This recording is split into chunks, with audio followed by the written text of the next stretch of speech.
अस्सलामुअलैकुम नाज़रीन, प्रोग्राम हकीकत की एक और किस्त के साथ मैं हूं आपके साथ सना ताहिर। नाज़रीन, आज बात होगी चाइल्ड लेबर की। पाकिस्तान में बिला मुबालगा लाखों बच्चे मजदूरी या नौकरी करने पर मजबूर हैं। एक तखमीने के मुताबिक वतन अजीज़ में वर्क फोर्स का चौथा हिस्सा बच्चों पर मुश्तमिल है। ये आदादो शुमार दिल दहला देते हैं और जहन में एक सवाल उभरता है कि आखिर क्यों वालिदैन अपने फूल से बच्चों को बेरहम ज़माने के थपेड़ों के हवाले कर देते हैं। फिर जब हम जवाब की तलाश करते हैं तो हमें कई वजूहात मिलती हैं, जिनमें बढ़ती हुई बेरोज़गारी, गिरता हुआ तालीमी मयार और खित्ते की पसमानदगी जैसी वजूहात नुमायां हैं। मगर चाइल्ड लेबर की बुनियादी और सबसे बड़ी वजह एक ही मिलती है और वो है गुर्बत। ये गुर्बत की आग है जो लाखों पाकिस्तानी बच्चों के बचपन को भस्म कर देती है। वो बच्चे जो छोटे के तौर पर जगह जगह काम करते दिखाई देते हैं, या फिर जो बच्चे खुशहाल घरानों में काम करते फिरते हैं। बेचारे इन सब के मसाइल बड़ी हद तक एक से होते हैं। वही वालिदैन की गुर्बत, वही महंगाई की मार, घरेलू इखराजात का आमदन से जायद हो जाना। ऐसे में थक हार कर गरीब वालिदैन अपने मासूम बच्चों को स्कूल भेजने की बजाय उन्हें सिक्के जमा करने की मशीन बनाने पर मजबूर हो जाते हैं। और कभी कभार तो ऐसा भी हो जाता है कि गरीब वालिदैन पर सख्ती सहकर भी अपनी औलाद को पढ़ाना लिखाना चाहते हैं, मगर तकदीर की मार पड़ जाती है। आज की कहानी एक ऐसी ही फैमिली की है जिसे मुकद्दर की मार पड़ गई, लेकिन खुशी की बात यह है कि उस कहानी का अंजाम खासा खुशगवार है। ये कहानी है नन्ही आबिदा की और उसके मुफलिस वालिदैन की, जिन्होंने कभी सोचा तक न था कि उनकी लाडली बेटी अपने बचपन में ही काम करने वाली मासी बन जाएगी। मगर ये सितम बपा हो गया और सब कुछ जैसे अचानक ही हुआ।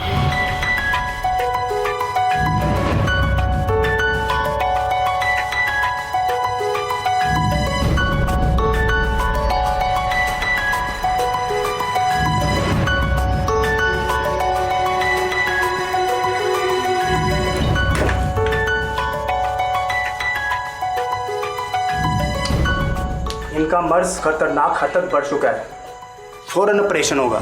आप इन्हें एडमिट करवाएं। डॉक्टर साहब, ऑपरेशन पे कितना खर्चा आएगा?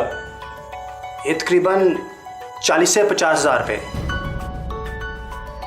डॉक्टर साहब, 40 से 50 हज़ार? जी, कम से कम 40 से 50 हज़ार, इससे ऊपर भी जा सकते हैं। डॉक्टर साहब,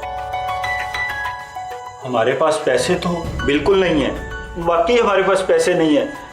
आप मेरी बीवी की जान बचा लें, इनका ऑपरेशन कर दें, मैं आपके सारे पैसे थोड़े थोड़े करके वापस लौटा दूंगा आपको। भाई मेरे, ये कोई फलाई इदारा है या मैंने कोई किस्तों की दुकान खोल रखी है? आपको 50 हज़ार का अरेंज करना पड़ेगा ताकि मैं इनका ऑपरेशन कर सकूं। डॉक्टर साहब, हमारी मदद करें, हमारे घर में तो अब बेचने को भी कोई चीज़ नहीं है और उधार मांगने पे भी हमें कोई उधार नहीं देगा। आप हमारी मदद करेंगे तो अल्लाह ताला आपको बहुत अजर देगा इसका। ये मेरा मामला नहीं है, आप डाका डालें, चोरी करें, जो मर्जी करें, मगर मुझे 50 हज़ार चाहिए ताकि मैं इनका ऑपरेशन कर सकूं। डॉक्टर साहब, खुदा के वास्ते, खुदा का वास्ता मेरी बीवी की जान बचा लें। आप मेरी बेटी को गिरवी रख लें। बेटी को गिरवी? डॉक्टर साहब, मेरी बेटी घर के सारे काम जानती है, बेगम साहबा का हाथ बटा दिया करेगी और जब ऑपरेशन के पैसे पूरे हो जाएंगे तो मैं अपनी बेटी को वापस ले जाऊंगा। सोचता हूँ कुछ, मगर मुझे नहीं लगता कि तुम 50 हज़ार का अरेंज कर सको। फिर भी मैं सोचता हूँ।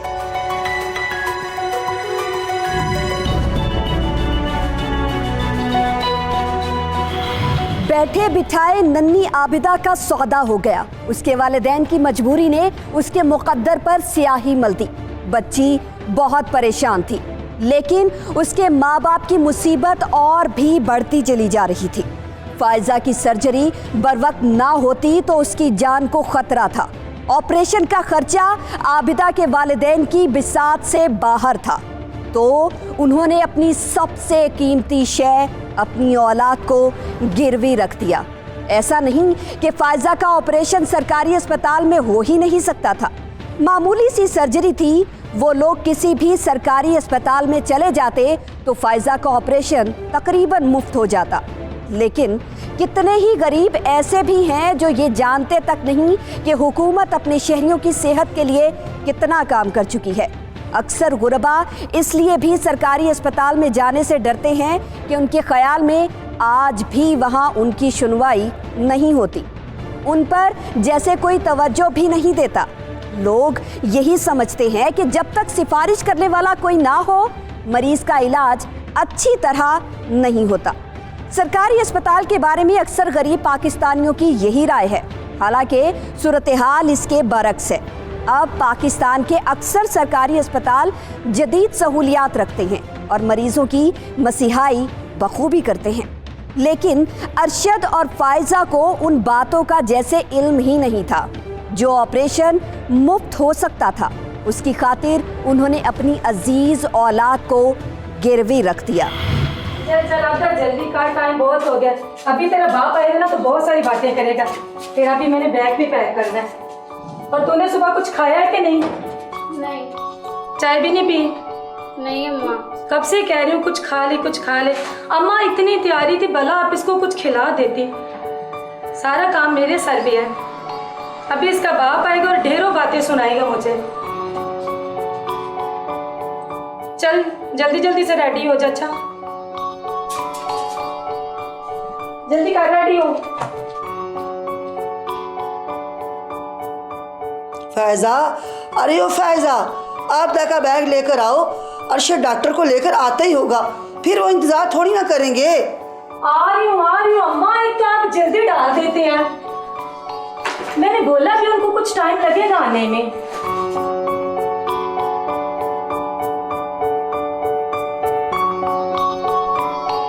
ये ले अपना बैग संभाल। अम्मी मैंने नहीं जाना, मुझे बहुत डर लग रहा है। अरे मेरा बेटा, डरने की कौन सी बात है। वो बहुत अच्छे लोग हैं, तुझे बहुत प्यार करेंगे और मालिक तुझे अपनी बेटी बना के रखेंगे। आबदा, उन्हें शिकायत का मौका न देना और दिल लगा के काम करना। दादी अम्मा मैंने नहीं जाना। ओहो, तुम्हारी माँ तो बता रही थी कि वो बड़े अच्छे लोग हैं, बड़े अमीर भी हैं। तो कौन सा हमेशा के लिए उनके घर जा रही है?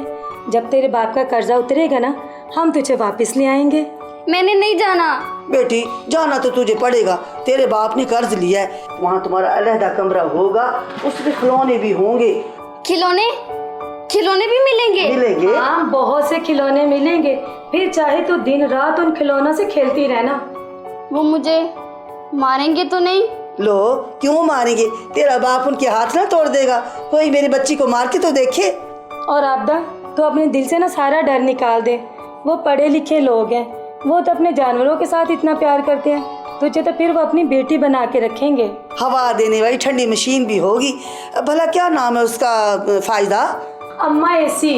हाँ, एसी, वो हवा देने वाली ठंडी मशीन। मेरी धी रानी फिर उसमें सोया करेगी। और अच्छे अच्छे खाने भी मिलेंगे और नए कपड़े भी। हाँ मिलेंगे, क्यों नहीं मिलेंगे। और हाँ आबदा, उन्हें कोई भी शिकायत का मौका ना देना, ठीक है? वो देखो अरशद डॉक्टर साहब को लेके आ गया।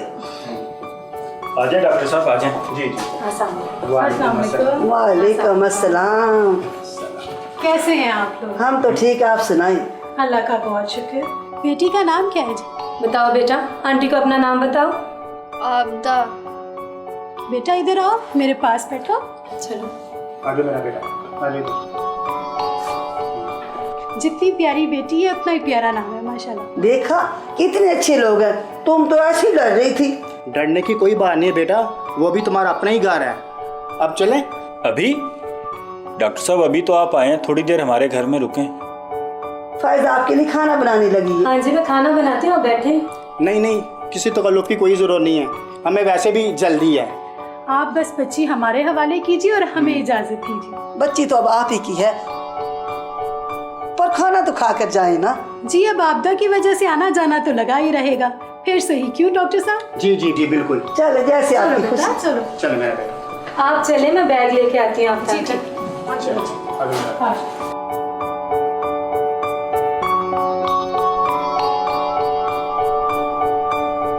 कानून जो है वो चाइल्ड लेबर के हवाले से बड़ा डिटेल है। उसके अंदर ममानत है कि किसी भी बच्चे को आप काम पे नहीं लगा सकते। अगर आपने लगाना भी है तो उनकी एक एज है कि उसके अंदर वो काम कर सकते हैं अपने घर को जो है वो हेल्प आउट करने के लिए। लेकिन उनके जो कितने घंटे वो काम करेंगे, कितनी उनकी जो है वो अरसा काम करेंगे, वो सारी स्पेसिफिकेशन लॉ के अंदर मौजूद है।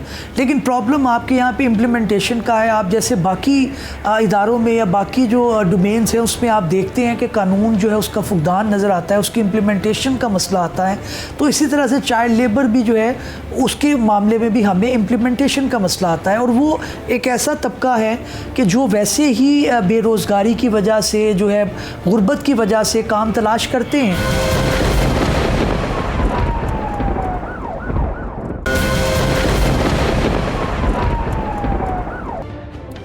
वेलकम बैक नाज़रीन। नन्ही आबिदा जब अपने घर से चली थी तो उसका दिल भर आया था, उसकी आंखों में आंसू उतर आए थे। फिर सफ़र के दौरान उसको वो सुहाने सपने याद आने लगे जो उसकी माँ और दादी ने मिलकर उसको दिखाए थे। बच्ची उन ख्वाबों में खोकर बहल गई थी। उसके ख्यालों में अच्छे खाने, उम्दा कपड़े और नित नए खिलौने आ रहे थे जो कि उसे कुछ ही देर में मिलने वाले थे। और सबसे बढ़कर जो ख्याल आबिदा को खुश कर रहा था वो अपना कमरा मिलने का तसव्वुर था कि जिसमें टीवी भी होगा तो वो जब तक चाहेगी टीवी देखेगी और फिर जब चाहेगी बत्ती बुझाकर मीठी नींद में खो जाएगी। चलो रुको, ये जूता किधर लेके आ रही हो? बाहर उतार के आओ। तुम्हें नहीं पता कि फर्श गंदा हो रहा है? जाओ।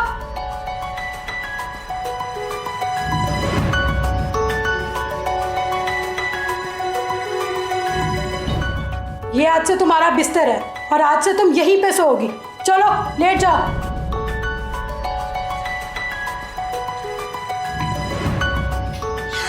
आंटी लाइट ना बंद करें, मुझे डर लगता है। क्यों क्यों ना करूं लाइट बंद? बिजली का बिल क्या तुम्हारा बाप देगा? अब शहर आ गई हो ना तो यहाँ पे रहने के तौर तरीके सीख लो। चलो सो जाओ आराम से।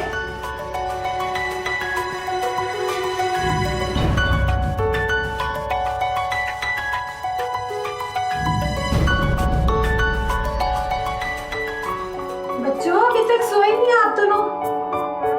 क्या कर रहे हैं आप? खेल रहे हो? चलो मेरी एक बात सुनो बेटा, जो नई काम वाली आई है आपने उससे फ्रेंडशिप बिल्कुल भी नहीं करनी। ओके मामा। एसी मैंने ऑन कर दी है, लाइट ऑफ कर दो? नहीं मामा। ओके ठीक, सो जाओ।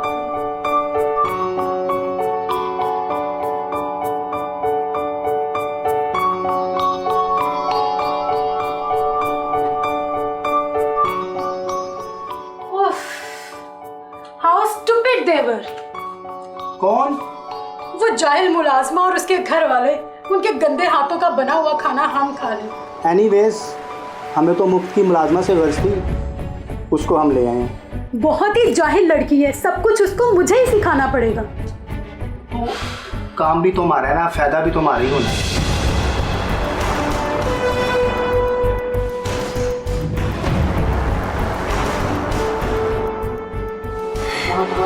कमरा होगा, उसमें खिलौने भी होंगे। तुझे तो फिर वो अपनी बेटी बना के रखेंगे। एसी, वो हवा देने ठंडी मशीन, मेरी दादी फिर इसमें सोया करेगी।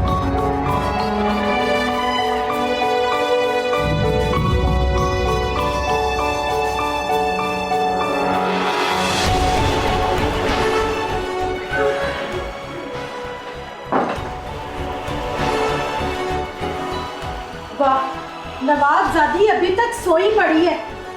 उठो उठो,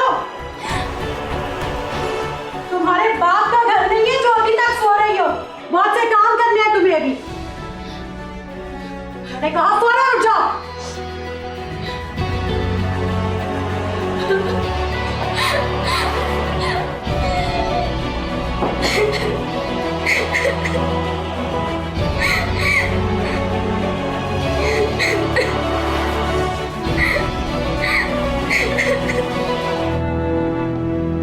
child protection and welfare bureau Punjab ने, मैं पिछले 6 महीने का आपको बताती हूँ डेटा, पिछले 6 महीने में 50 से ज़्यादा घरेलू मुलाजमीन को बाजियाब करवाया है, सिर्फ लाहौर से मैं बता रही हूँ, जिन पर टॉर्चर हो रहा था।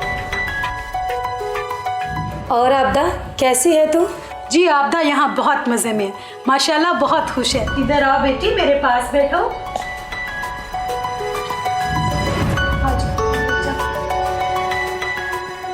बताओ कि तुम यहाँ बहुत मज़े में हो। हाँ, मैं मज़े में हूँ। आपदा खुश तो हो ना तुम? जी जी, ये बहुत मज़े में है माशाल्लाह, मज़े में। ये आप लें, आप बैठे, हम ले बस लेते हैं। डॉक्टर आप बैठे। बैठ जाइए। Thank you. आओ अब हम खेलने चलते हैं। देखो बहन भाई कितने प्यार से तुम्हें बुला रहे हैं। जाओ बेटा, don't pull her, she will be hurt. आराम से जाओ बेटा, ध्यान से। बहुत ही कम वक्त में बच्चों में बहुत अच्छी दोस्ती हो गई है। जी, आपकी बेटी को हमने कभी मुलाजमा नहीं समझा, अपनी बेटी की तरह उसका ख्याल करते हैं। अब तो हमारे बच्चे भी ना उसको अपनी बहन समझते हैं। आप टेंशन ना लें। नहीं डॉक्टर साहब, ऐसी कोई बात नहीं है, और ये तो आपका बड़ापन है कि हमारी बेटी आपदा की खुशनसीबी है कि उसे इतने अच्छे बहन भाई मिले। और क्या करें, हम माँ बाप हैं ना, और माँ बाप अपनी औलाद को कहाँ भुला सकते हैं। और डॉक्टर साहब कब तक हमारे पैसे पूरे हो जाएंगे? यही कोई तकरीबन 8 माह तक। 8 माह के बाद हम आपदा को लेके जा सकते हैं ना? जब 8 माह गुजरेंगे तब हम देखेंगे। आप प्लीज़ चेक कीजिए। नहीं, बहुत शुक्रिया। डॉक्टर साहब आप खुद देना। जी जी,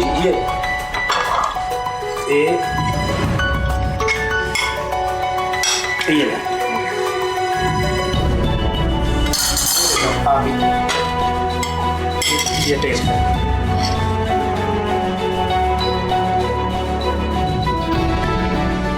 डॉक्टर साहब, मैं एक दफ़ा आपदा को मिलना चाहती हूँ। नहीं नहीं, हमारी बेटी आपदा डॉक्टर साहब के घर बहुत ज़्यादा खुश है, हम चलते हैं अब। जी बिल्कुल, आप बेफिक्र रहिए, आपदा यहाँ पर बहुत खुश है। मैं उसे बिल्कुल अपनी बेटियों की तरह रखती हूँ। आप बेफिक्र होकर घर जाइए। चलिए। हाफिज़, अपना ख्याल रखिए।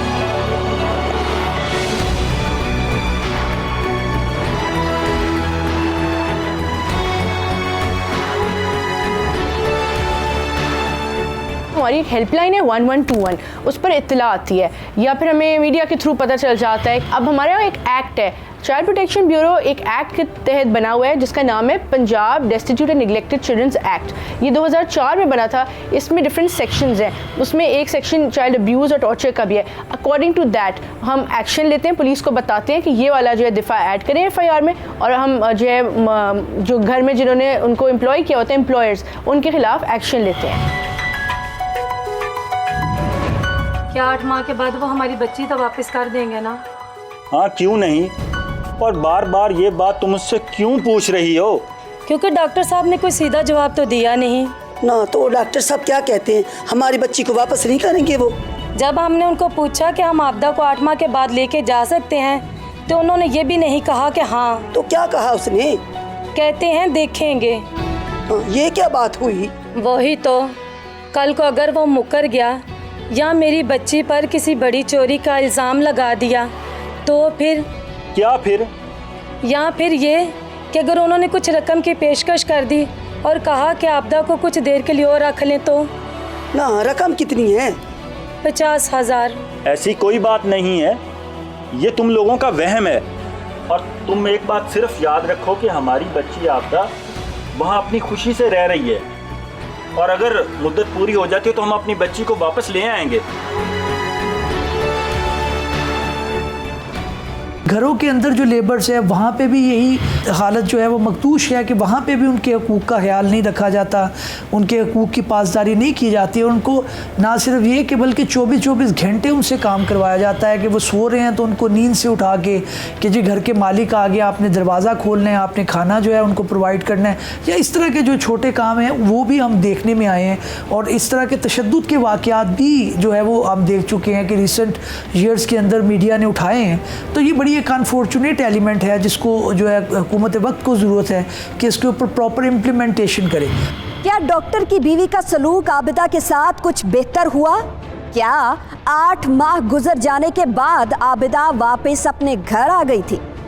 ये तमाम तर चीजें देखिए एक शॉर्ट ब्रेक के बाद।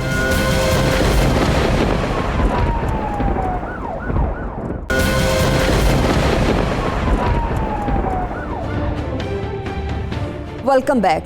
नाज़रीन, बिलाखिर वो वक्त आ गया जब आबिदा अपने घर वापस जा सकती थी। कर्ज की रकम पूरी तरह अदा हो चुकी थी। आबिदा के घर वाले उसे लेने के लिए पहुंच चुके थे। आबिदा उन सबको देखकर खुशी से निहाल हुई जाती थी। वो अपनी दादी से लिपटी खड़ी थी। डॉक्टर साहब घर पर नहीं थे और उनकी मिसेस का रवैया उखड़ा उखड़ा सा था। उन्हें ये फिक्र सता रही थी कि आबिदा के बगैर अब घर कैसे चलेगा। कितने ही काम थे जो वो नन्ही जान दिन रात किया करती थी। वो सारे काम अब डॉक्टर की मिसेस को खुद करने थे या आबिदा जैसी कोई काम वाली ढूंढनी थी। और आबिदा जैसी मिलनी तो मुश्किल थी। उसी टेंशन ने डॉक्टर की मिसेस का मूड ऑफ कर रखा था। ये देखकर अरशद वगैरह ने आबिदा को लेकर निकलने वाली बात की।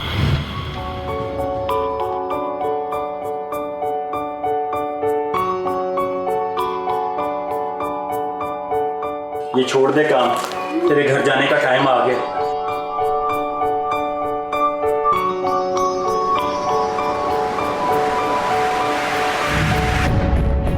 बेगम साहिबा, 8 माह का टाइम पूरा हो चुका है और आज मैं अपनी बेटी को लेने आया हूँ। डॉक्टर साहब घर पे मौजूद नहीं। फिलहाल मैं आपके साथ कोई बहस नहीं कर सकती। ले जाइए आप इसे। चलो बेटी आबदा, अपना बैग उठा लो, हम अपने घर चलते हैं। चलो।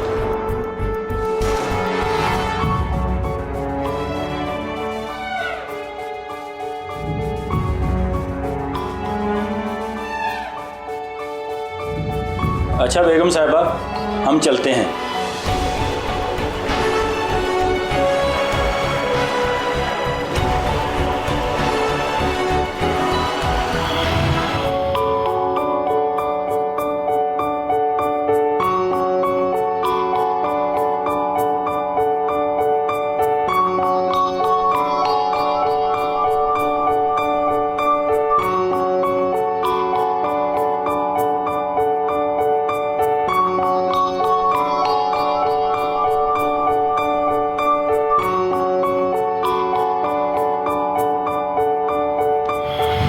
मिसेस डॉक्टर बेहद परेशान थी। आबिदा की गैर मौजूदगी में किचन से वॉशरूम तक हर जगह उसे बिगाड़ नजर आ रहा था। अब घर में किसी का कोई काम वक्त पर नहीं हो रहा था। किसी को नाश्ता देर से मिलता था तो किसी के जूते साफ नहीं मिलते थे, वगैरह वगैरह। मिसेस डॉक्टर को एक मुद्दत बाद हर काम खुद करना पड़ा तो 2 ही दिन में उसके आसाब जवाब दे गए। वो बात बात पर चिढ़ने लगी। इतना गंद। एक तो मैं काम वाली बन के रह गई हूँ यहाँ पे।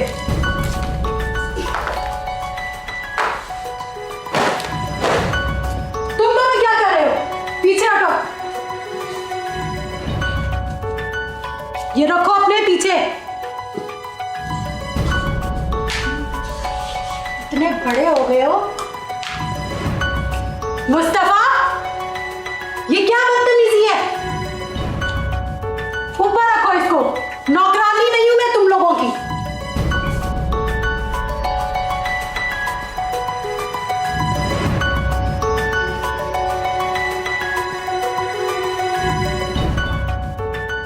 अब मुझे यहां पे कोई गंद ना नजर आए।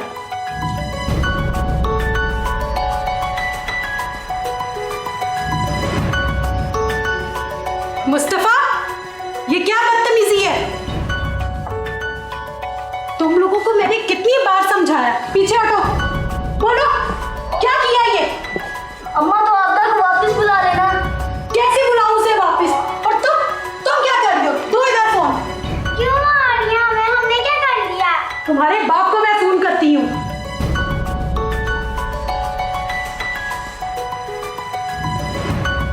हेलो, मुझे आबिदा वापस चाहिए। चाहिए तो बस चाहिए, जहां मर्जी से लाके दो।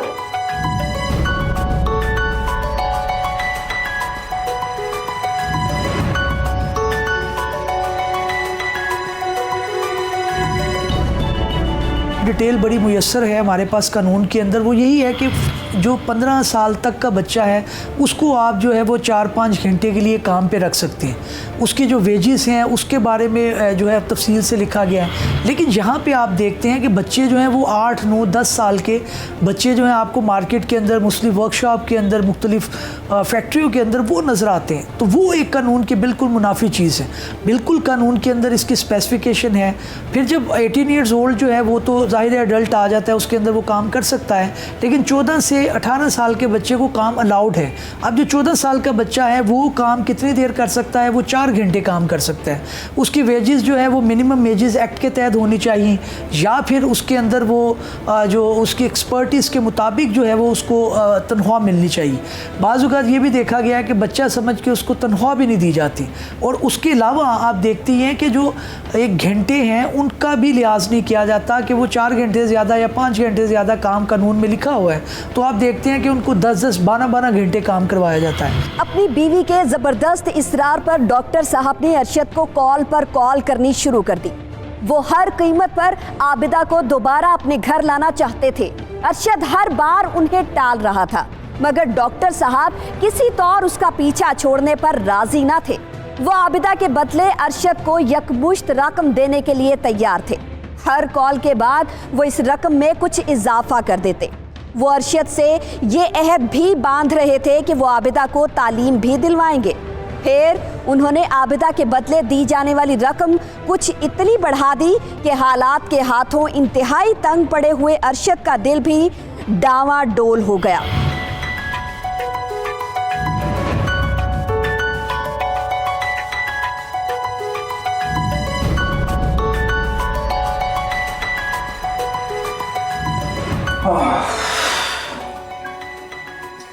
अर्शिद, क्या बात है? माँ जी, डॉक्टर का आज फ़ोन आया था। क्या कह रहा था? क्या कहना? कह रहा था कि 1 लाख रुपए ले लो और आपदा को भेज दो। और आपने क्या कहा? मैंने क्या कहा? मैंने फौरन इनकार कर दिया। अच्छा किया।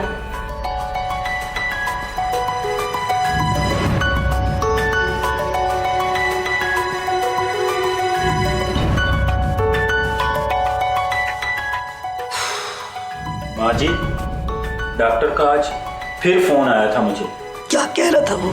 माँ जी, क्या कहना था उसने? कहता था कि मैं खुद गाड़ी लेके आ जाता हूँ, कभी कहता है साथ बीवी को लेके आ जाता हूँ, आपदा को भेज दो सिर्फ, तो उसके बदले में तुम्हें 2 लाख रुपए दूंगा। 2 लाख रुपए।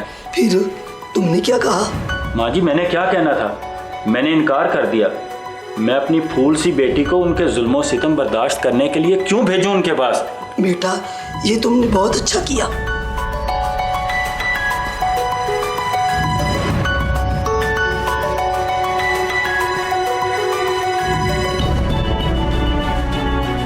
अच्छा बात सुनो, आज डॉक्टर तो मेरे पीछे मेरे काम पे आ गया। क्या कह रहा था? क्या कहना उसने? कहता है कि आपदा को भेज दो, 3 लाख रुपए दूंगा और उसको स्कूल भी भेजूंगा और उसे अपने बच्चों से ज़्यादा प्यार करूंगा। मैं तो कहती हूँ हम ही भर लो, यहाँ भी 2-4 दिन खाना खाएगी, फिर वाकई मरेगी। वहाँ चली जाएगी तो कम से कम पेट भर के खाना तो खाएगी ना। मैं तो यही कहूँगी कि तुम उसको भेज दो। फायजा जी, तुम क्या कहती हो इस बारे में? ठीक है, जैसे आपको मुनासिब लगता है, अम्मा को मुनासिब लगता है, कर लें, मुझे कोई इतराज़ नहीं। मैं तो यही चाहूँगी जो मैं कह रही हूँ।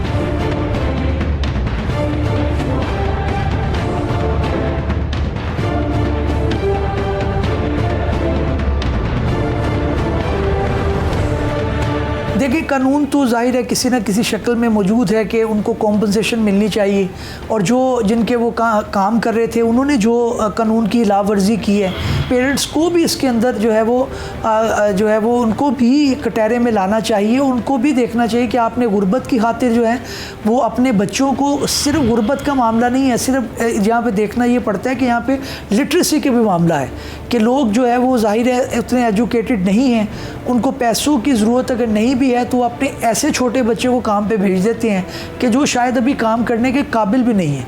तो ये बतौर सोसाइटी भी इसके अंदर एक्शन होना चाहिए, और तब जाके ये फिर देखेंगे कि इस मामले को ख़त्मी अंजाम मिल सकता है। क्या अरशद इतने पैसे जमा कर पाया कि अपनी बच्ची को वापस ला सके? आबिदा के साथ उस घर में दोबारा कैसा सलूक हुआ, ये सब कुछ जानिएगा एक शॉर्ट ब्रेक के बाद।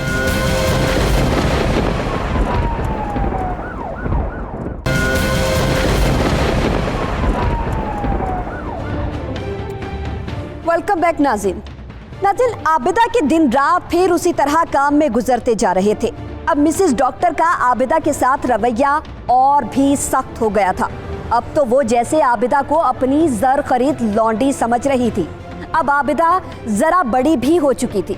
उसे थप्पड़ मारने से डॉक्टर की बीवी के अपने हाथ दुखने लगते, लिहाजा अब वो आबिदा को स्टिक से मारा करती। अब तो डॉक्टर के बच्चे भी अपनी माँ को देख देख कर आबिदा को मार पीट लिया करते। आबिदा को खाना भी कम ही दिया जाता था। जहां मिसेस डॉक्टर अपने बच्चों को प्लेट भर भर के सालन वगैरह दिया करती थी, वहीं आबिदा के हिस्से में रूखी सूखी ही आती। आबिदा का सारा दिन काम करते ही गुजरता जा रहा था। उसका फारिग वक्त बस वही होता जब वो डांट या मार खा रही होती। केसेस जो है वो जैसे बाकी केसेस हैं, इनको भी उसी तरह से लाइन में लटका दिया जाता है और तबालत का शिकार होते हैं, तो फिर जाहिर है कि सोसाइटी के अंदर उस तरह से डेटरेंस का एलिमेंट सामने आता नहीं है। चंद एक केसेस ऐसे हुए हैं, जैसे आप जो है वो देखते हैं कि मुख्तलिफ जो घरों के अंदर बच्चे काम कर रहे थे उनके ऊपर मामला हुआ, तो फिर सुप्रीम कोर्ट ने सो मोटो एक्शन लिया। उसके नतीजे में चंद एक केसेस हाईलाइट हुए। अभी डॉक्टर की बीवी के जहन में अपनी बेटी को मुलाजमा के रूप में देखने वाला मंजर ताज़ा था। अभी उस मंजर से मिलने वाला सबक वो फरामोश ना कर पाई थी कि उसकी रूह को एक और बड़ा सबक मिल गया। किस्सा मुख्तसर, उसका जहन बदल गया, मगर ये हुआ भी क्यों कर आप खुद मुलाहिजा कीजिए।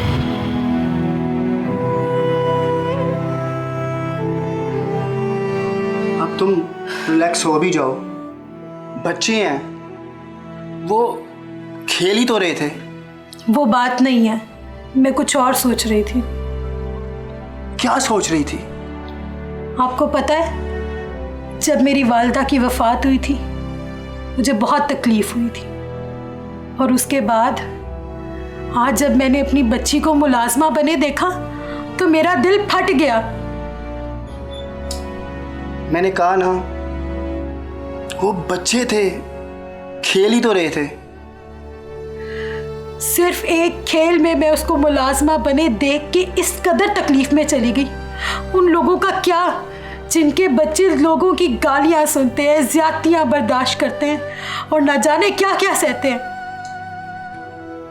जब खुदा गुर्बत देता है ना, तो हिम्मत और बर्दाश्त साथ देता है। तो इतनी सी बात की इतनी बड़ी टेंशन ले रही हो? प्लीज यार सो जाओ और मुझे भी सोने दो।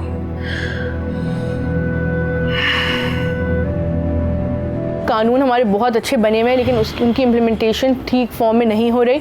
तो चाइल्ड प्रोटेक्शन ब्यूरो क्योंकि चाइल्ड राइट्स के बारे में बात करता है, तो हम ये आवाज़ उठा रहे हैं, पुलिस को हम ज़रा रीइंफोर्स कर रहे हैं कि वो ज़रा स्ट्रिक्ट एक्शन ले, और जहाँ पे एक्शन बनता है वो जस्टिस वो डिले ना हो और फौरी तौर पर एक्शन लिया जाए। कानून में आई थिंक कानून साजी में कोई गुंजाइश की ज़रूरत नहीं है, कोई एडिशन की ज़रूरत नहीं है, लेकिन जो एक्शन लेने में जो अकाउंटेबिलिटी का पार्ट है वो जो ज़रा वीक है, वहाँ इम्प्रूवमेंट की ज़रूरत है। बादशाह हो या भिखारी, दोनों की छाती में दिल एक ही तरह धड़कता है।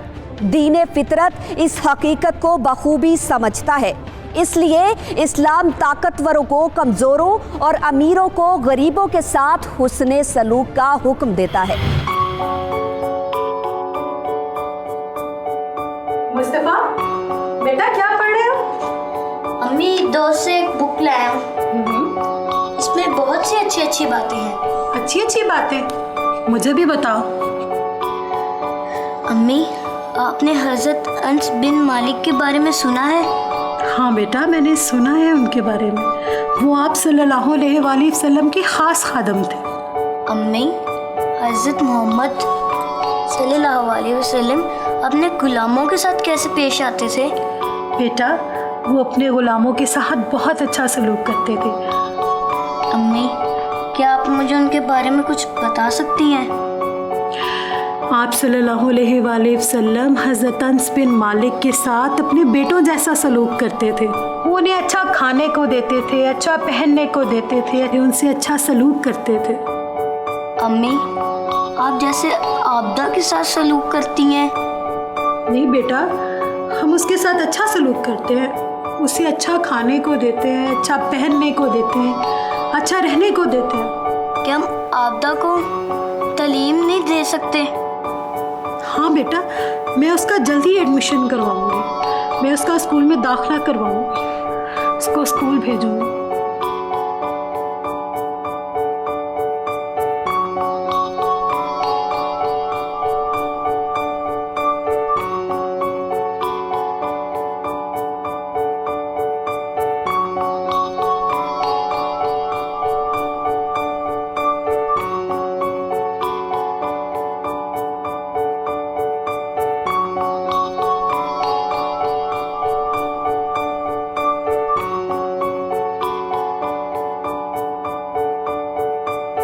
तैयार हो गए स्कूल के लिए? जी मामा। Very good. अपना बहुत ख्याल रखना, और जो मैंने पॉकेट मनी दी है उसको वेस्ट बिल्कुल भी नहीं करना, और लंच पूरा फिनिश करना, ठीक है? और अपनी डायरी ज़रूर लिखना। चलो जल्दी से बैग पहनो, आपके डैड आपका गाड़ी में वेट कर रहे हैं।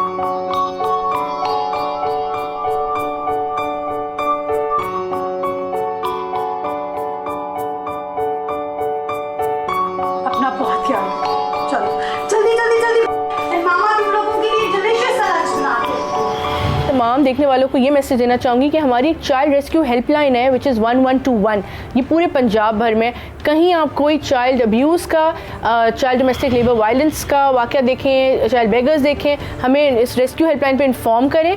ये एक टोल फ्री नंबर है और हमारी टीम जो है वो जाके उस बच्चे को फिर अपनी तहवील में लेगी और उस पर एक्शन लिया जाएगा अगेंस्ट जो कल्प्रिट है। नाज़रीन, खुशी का बड़ा गहरा ताल्लुक भलाई से है।